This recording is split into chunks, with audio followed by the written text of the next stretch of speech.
ایک دفعہ کا ذکر ہے کہ مصر میں ایک بادشاہ حکومت کرتا تھا۔ اس کی دو بیٹیاں تھیں، شہزادی نیلم اور شہزادی شمع۔ شہزادی شمع 14ویں کے چاند کی طرح خوبصورت تھی، لیکن شہزادی نیلم سانولی رنگت کی تھی۔ وہ ہمیشہ اپنے رنگت کی فکر میں گلتی رہتی۔ وہ ہر وقت شہزادی شمع سے لڑتی رہتی، لیکن شمع نیلم سے بے حد پیار کرتی تھی۔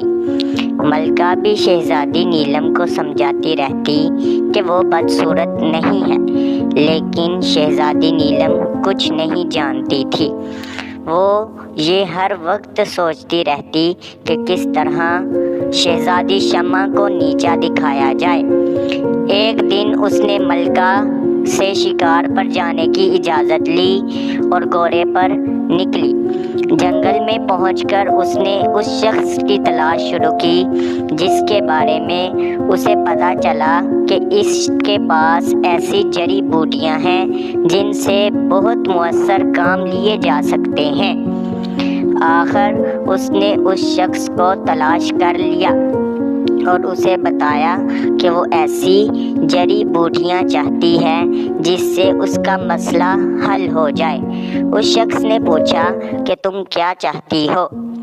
شہزادی نیلم نے بتایا، مجھے ایسی جڑی بوٹیاں دو جس کے کھانے سے شہزادی شمع کی رنگت کالی ہو جائے، اور ایک ایسی بوٹی بھی دو جس کو کھانے سے میں گوری ہو جاؤں۔ وہ شخص کہنے لگا کہ اس کام کے لیے میں 10,000 اشرفیاں لوں گا، اگر دے سکتی ہو تو کل آ کر لے جانا۔ شہزادی نیلم کہنے لگی کہ میں ضرور 10,000 اشرفیاں لاؤں گی، لیکن میں کل نہیں آ سکتی، میں 1 ہفتے بعد آؤں گی۔ یہ کہہ کر وہ واپس محل آ گئی اور شہزادی شمع کا بے حد خیال رکھنے لگی۔ پہلے تو شہزادی شمع بہت حیران ہوئی کہ یہ میری بہن تو کبھی میرے ساتھ اچھی طرح بات نہیں کرتی تھی اور اب اتنا خیال کیوں رکھ رہی ہے۔